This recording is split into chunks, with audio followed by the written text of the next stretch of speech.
Meus irmãos e irmãs, diga para quem está do seu lado. Eu vou falar, você vai dizer que a frase é longa. Se o teu coração se parece com os dois discípulos de Emaús,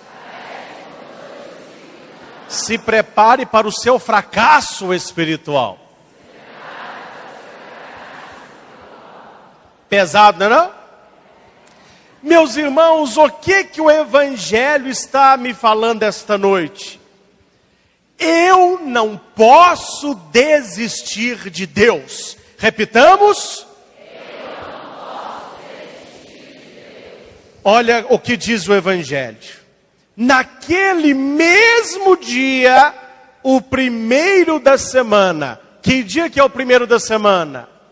Domingo. Está falando aqui daquele mesmo dia que Maria Madalena vai ao túmulo, vê que o Senhor não está, ela volta correndo, ela conta a notícia, Pedro e o discípulo amado vão ao túmulo, eles acreditam, eles voltam, Maria Madalena volta para o túmulo, vê Jesus e ela sai anunciando, ele está vivo. Ele disse, permanecei em Jerusalém. Foi neste mesmo dia que esses dois discípulos resolveram voltar para Emaús, distante de Jerusalém. O que significa para mim a palavra Emaús? A derrota, o passado, o lugar que não tem nada. O que simboliza para mim a igreja? A igreja é Jerusalém. Jerusalém é a igreja, é o lugar da adoração, é o lugar do encontro. Eles largam a igreja e eles estão voltando para a sua vida passada. Olha para cá e aprenda isso. Para indicar para você o caminho certo, você não enche uma mão. Para te chamar para o caminho errado, os discípulos estavam reunidos com Maria em Jerusalém, refletindo o que tinha acontecido. E olha que não é só um discípulo que vai para Emaús, são quantos? 2. Você já notou que a pessoa fraca, ela precisa de um estímulo para fazer aquilo que é errado? Ela não faz sozinha, ela geralmente, ela conversa no seu ouvido. Ah, você está indo à missa? Você está na igreja? Você está procurando agora ficar segurando a saia de padre? É assim que eles falam. Não é assim? São os famosos discípulos de Emaús. Vamos nos afastar de Jerusalém. Vamos nos afastar do local da bênção. E vamos voltar para Emaús. E veja, meus irmãos, que Emaús ficava a 11 quilômetros de Jerusalém. Eles saíram de manhã. Uma pessoa caminha 5 quilômetros por hora. 11 quilômetros. Ia dar quanto tempo de viagem? 2 horas e meia andando devagar. Eles saíram de manhã. E quando eles chegaram, era que hora? De noitinha. Fica conosco, Senhor, pois o dia está indo e a noite. O que eles podiam fazer em 2 horas e meia, eles fizeram em mais de 10 horas. Por quê? Tudo aquilo que se faz com má vontade é mais difícil. Repete. Menino, vem cá. Sim. Vai na padaria e compra lá pão e leite. Ah, mas eu estou com a bermuda rasgada, eu estou de chinelo. Troca de roupa e vai. O que ele podia fazer em 5 minutos, meia hora, ele ainda não voltou. É porque a padaria ficou mais longe? Não.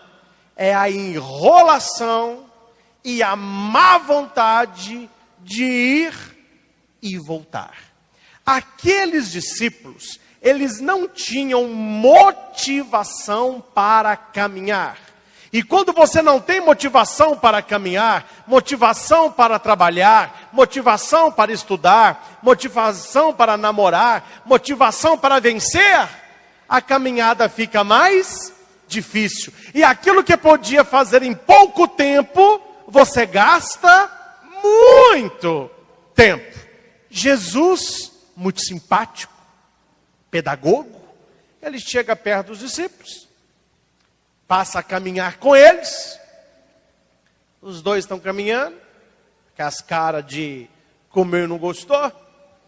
Aí um olha para o outro e fala assim: quem que é o atrevido? O outro fala baixinho: não sei não. Ele começou a andar do nosso lado aí, e eu já diminuí o passo, ele diminuiu. Eu apertei o passo, ela apertou também. O outro falou assim: quem que será o dito cujo, gente? Falou: peraí que eu vou dar uma bisoiada na cara dele para ver quem que é.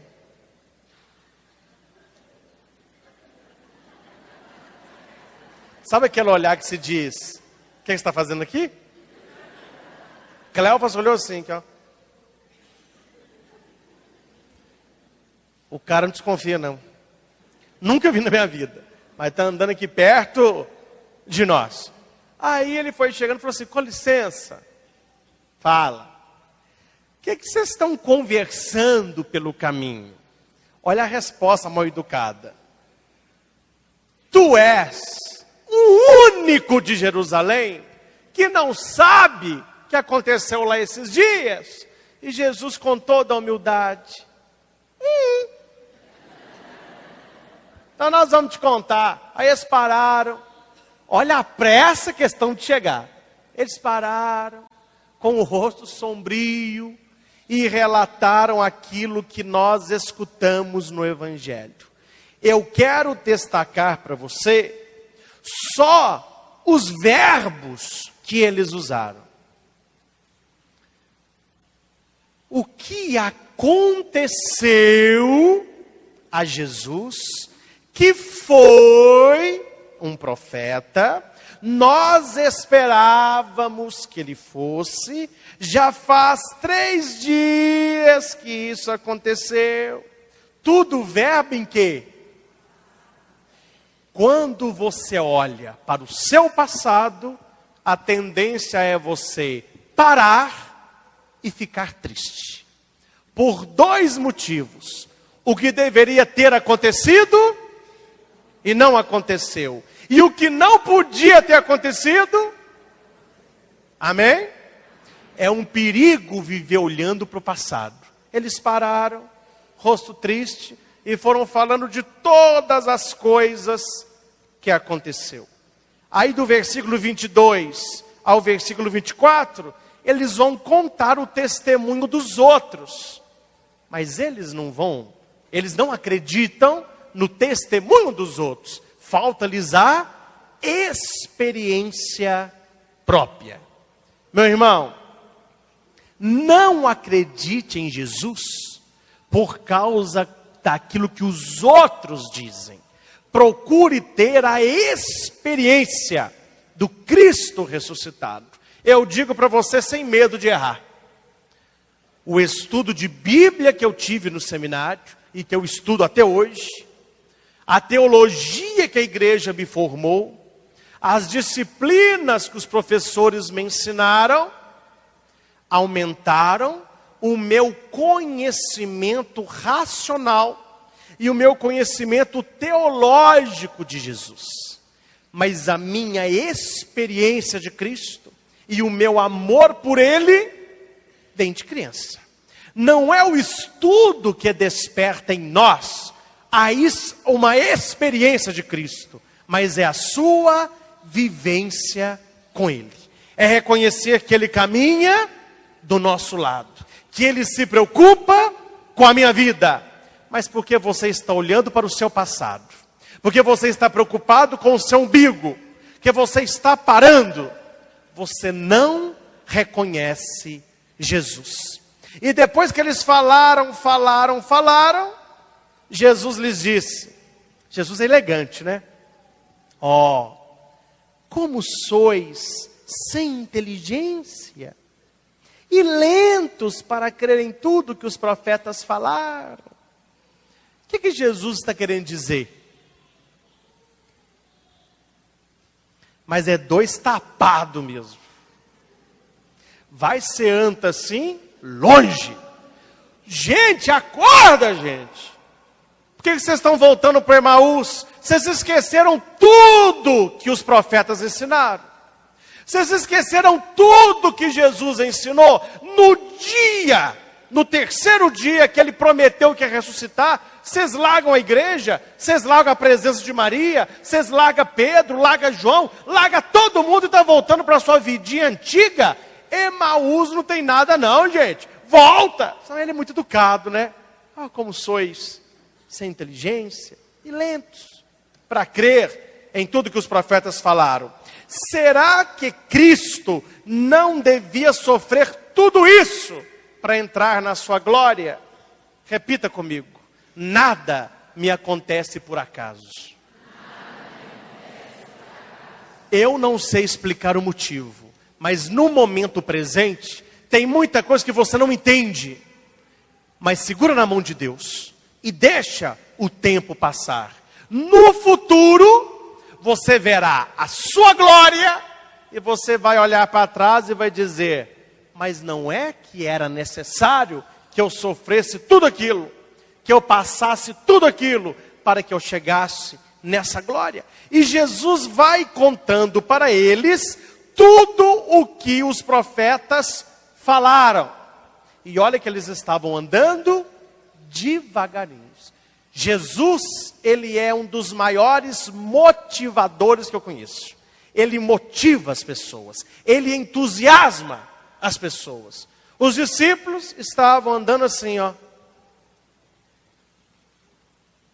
No final, eles já estavam todo alegrinho, né?